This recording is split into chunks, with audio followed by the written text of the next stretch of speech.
For more on this story, we can go across to Rawad Taha, standing by in Beirut. Rawad, I know that Hassan Nasrallah is still speaking, but what's he been saying?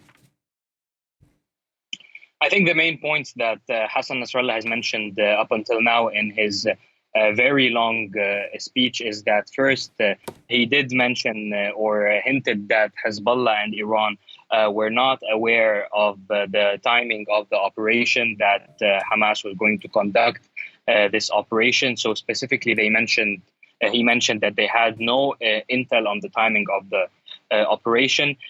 Second of all, he mentioned when it comes to the Lebanese front that everyone is asking when will Hezbollah get involved in this war.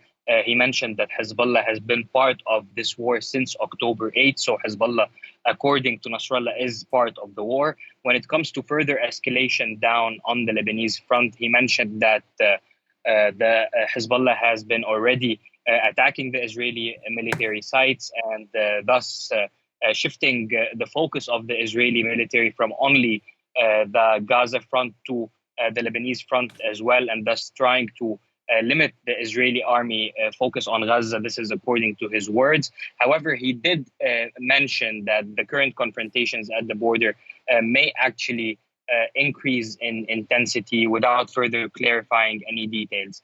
He used the word that we are not sure of how things could develop, and we are not yet satisfied with to what we could possibly. We have more on the table still available. Yeah, that's what he said. What's happening on the Lebanese front won't be all without clarifying what exactly he means by that. Rawat, talk us through how people are likely to react to this speech.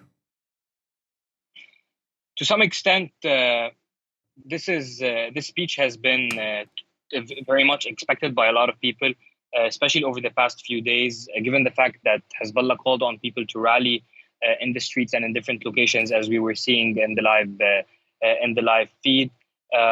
It seems that this was the option, keeping this ongoing limited confrontation on the borders of southern Lebanon going without possibly dragging Lebanon into a full-scale war.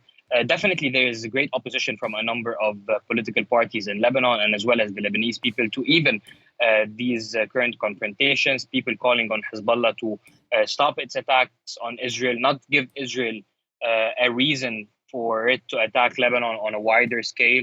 While, of course, Hezbollah has its supporters who are defending the choice and claiming that such attacks are in support of the civilians in Gaza. So we have two sides of the story in Lebanon, but a lot of people, including Hezbollah supporters, don't want a full-scale war. Rawat, thank you very much for that. Rawad Taha reporting there for us from Beirut.